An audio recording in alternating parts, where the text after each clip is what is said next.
ये सच है कि पिछले 20 साल से हमें कटघरे में इतनी बुरी तरह रखा गया है, हमारी नस्लों का इतना बड़ा नुकसान किया गया है पिछले 20 साल में। बहुत प्लान करके, बहुत टारगेट करके इन फासिस्ट ताकतों ने बहुत प्लान करके हमारा नुकसान किया है।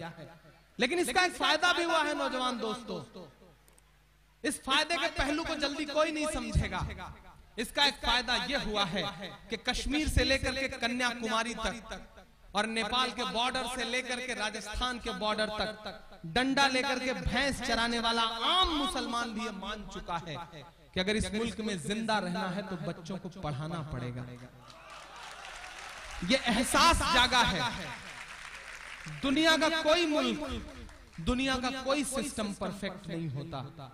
मैं आपको दावत दे रहा हूं, दुनिया का कोई सिस्टम परफेक्ट नहीं होता। माइक पर खड़े होकर कितना भी कोसा जाए, कितनी भी गालियां दी जाएं, निजाम ऐसे नहीं बदलेगा। निजाम बदलना चाहते हो तो सिस्टम का हिस्सा बनो। तसव्वुर करो कि अगर एक थाने में तुम्हारे नाम का एक सिपाही आ जाता है तो थाने का निजाम बदल जाता है। जिस दिन तुम किसी जिले में कलेक्टर बन के बैठोगे, जिस दिन तुम किसी जिले में सुपरिंटेंडेंट ऑफ पुलिस बन के बैठोगे, उस दिन जिले का हाल क्या होगा। अगर इस मुल्क को सुधारना चाहते हो, अपना हक लेना चाहते हो तो ब्यूरोक्रेसी पे कब्जा करो, इसके अलावा कोई चारा नहीं है। इंजीनियरिंग पढ़ा लोगे बच्चों को, डॉक्टरेट पढ़ा लोगे बच्चों को, अपने बच्चों को बहुत बड़ा बिजनेसमैन बना दोगे, अरबपति बन जाओगे, तुम्हारा फायदा होगा, खुद का फायदा होगा। लेकिन अगर नस्लों का फायदा करना चाहते हो तो सिर्फ ब्यूरोक्रेसी पे कब्जा करो, पावर अपने हाथ में लो। और शमीम भाई, मैं आपको भी दावत देता हूं, बहुत बड़ा काम कर रहे हैं। एक काम ये भी शुरू करिए सिविल सर्विसेज के लिए, यानी कि IAS IPS की पढ़ाई के लिए, उसकी प्रिपरेशन के लिए, कोचिंग के लिए एक फ्री इंस्टीट्यूट डालिए। मैंने इलाहाबाद में डालने जा रहा हूं और मैं दावत देता हूं अपने नौजवान दोस्तों को, इसके अलावा कोई हल नहीं है इस मुल्क में। ग्रेजुएशन करने के बाद एक मुहिम बना लीजिए कि एक वक्त कम खाएंगे लेकिन IAS बन के दिखाएंगे, IPS बन के दिखाएंगे, ये कसम खाइए। और आज यहाँ से जाने के बाद मैं तुम्हें पूरी छूट देता हूँ। मैं मानता हूँ कि हमारी नई नस्लें थोड़ी सी बदमाश हैं, हमारी नई नस्लें थोड़ा सा हीरोगिरी में ज्यादा रहती हैं, शाहरुख, सलमान और आमिर की फैन ज्यादा हैं। इस बात पर हमारे बड़े बुजुर्ग चिढ़ते भी हैं, लेकिन फिर भी मैं तुम्हें छूट देता हूँ।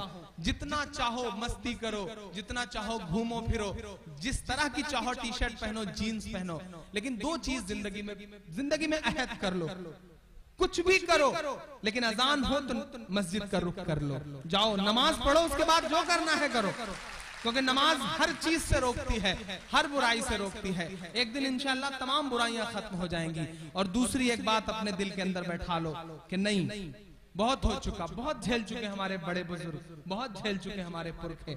अब इंशाल्लाह हम पढ़ेंगे, हम सिस्टम का हिस्सा बनेंगे, हम पावर का हिस्सा बनेंगे, इंशाल्लाह हम ये करेंगे। अगली साल जब मैं यहाँ आऊं तो मैं उम्मीद करूं कि वो इंस्टीट्यूट शुरू रहेगा शमीम भाई। और आज ये आप बहुत बड़ा वेलफेयर ट्रस्ट चला रहे हैं, मैं बहुत छोटा सा शायर हूं, मेरी बड़ी छोटी सी औकात है, लेकिन मैं आज यहाँ घोषणा कर रहा हूं और ये बात कह रहा हूं कि इंशाल्लाह आज आप जब मिलिएगा प्रोग्राम के बाद तो मैं उस इंस्टीट्यूट के लिए अभी से अपनी तरफ से आपको 21,000 रुपए अभी से डोनेट कर रहा हूं, उसे रखिएगा और शुरुआत करिएगा इंशाल्लाह। एक मुहिम शुरू करिए। कौम सोई है इसको जगाओगे तो, एक इशारा जगा देता है, एक झटका जगा देता है। मुझे लगता है कि एक बेजान लटकते हुए सूली पे जिस्म ने आपको भी कहीं ना कहीं झकझोरा है, बेदार किया है। तो जाग जाइए। अगर आप अदालतों में जज होते, अगर आप अदालतों में वकील होते तो शायद बात इतनी खराब न हो पाती। बनो, हिस्सा बनो। कौम सोई है इसको जगाओगे तो,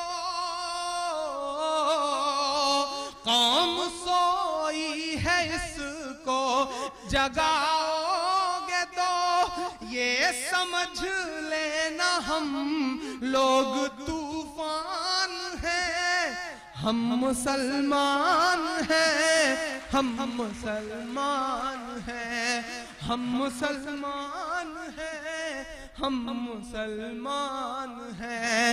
मेरे भारत तेरी आन है, शान है, हम मुसलमान हैं, हम मुसलमान हैं। बहुत शुक्रिया, बहुत मोहब्बतें। और आखिर में जाते जाते बस एक छोटी सी नज्म का एक बंद पढ़ के जा रहा हूं। और ये भी कह रहा हूं दोस्तों कि मैंने आज बात तो एक बड़ी सी बात अल्लाह ने मुझसे कहलवा ली है। आप जितनी बड़ी तादाद में हैं, अगर आप शमीम को एक एक रुपया भी देंगे रोज, तो इंशाल्लाह वो एजुकेशन सिस्टम का जो वो इंस्टीट्यूट है वो बहुत अच्छे से रन करेगा।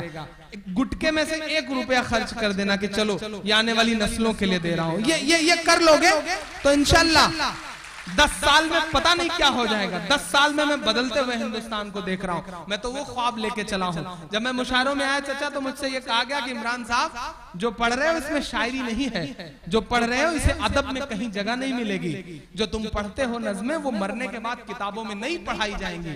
तब मैंने छाती ठोक करके अपने बड़े शायर दोस्तों से ये कहा था कि मैं जानता हूं कि जो मैं पढ़ रहा हूं उसे अदब में जगह नहीं मिलेगी।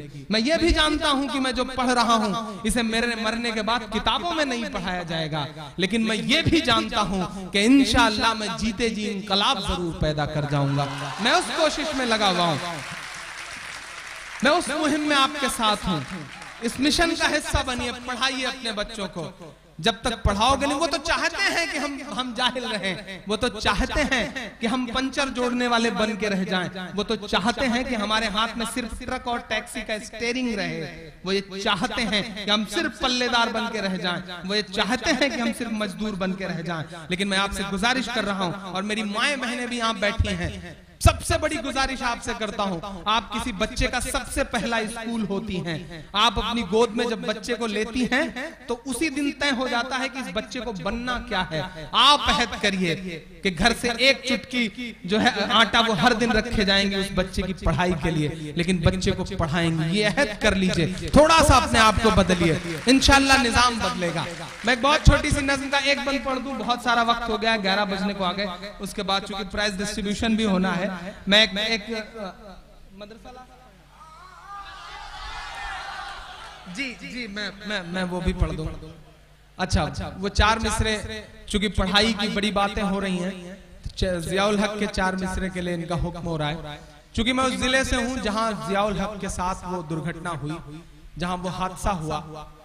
बड़ी मशक्कतों से तो लाखों में एक IPS, IAS या PPS ऑफिसर बन पाता है हमारा, और वो भी जब ऑन ड्यूटी मार दिया जाए तो हम जैसे शायर की जिम्मेदारी बनती है कि वो बोले। मैंने 4 मिसरे कहे।